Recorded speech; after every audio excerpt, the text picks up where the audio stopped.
Another thing that claims director of Moscow Trans, Evgeny Mikhailov, the trolleybus is not flexible, they don't have enough maneuver, so he cannot pass around a probka or a parked cars.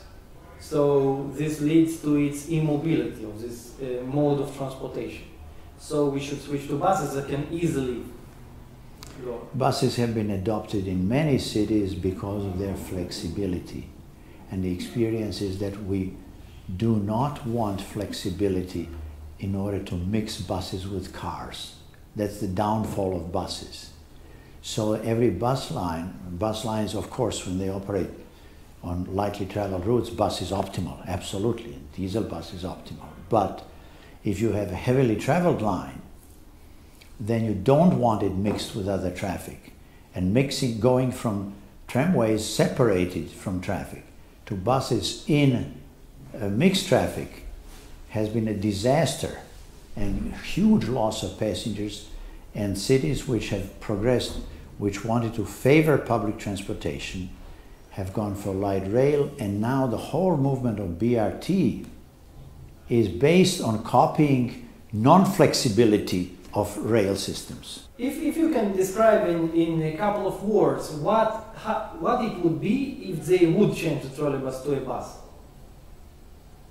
Well, you would decrease the image that Moscow has, and many people like trolleybuses in Russia, not only those who live in Russia, but also who visit Russia. It's a symbol of the city.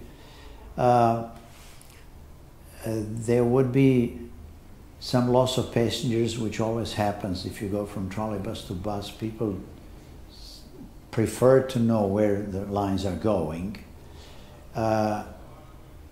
You would,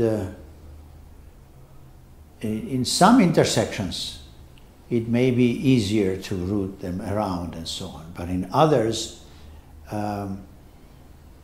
if you would eliminate trolleybuses, you would have more difficulty separating public transport from cars, more difficulty. And finally, you would end up with much more noise and exhaust. There's still a fact. I keep listening in the last 20 years, are these buses getting quieter? And there are some quiet buses, but average bus is still not quiet. And it is running even at stops and even at terminals at all times.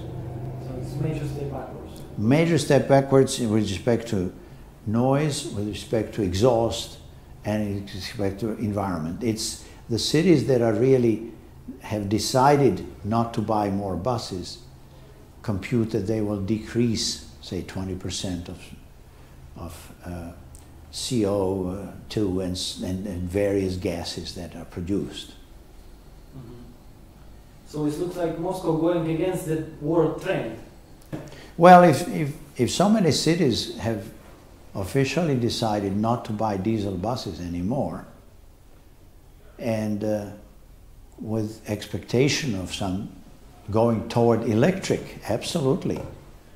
Then if you have already electric, and modern trolleybuses are not only with power, they all have capability to go certain distances, and that distances will be increasing, I expect, as the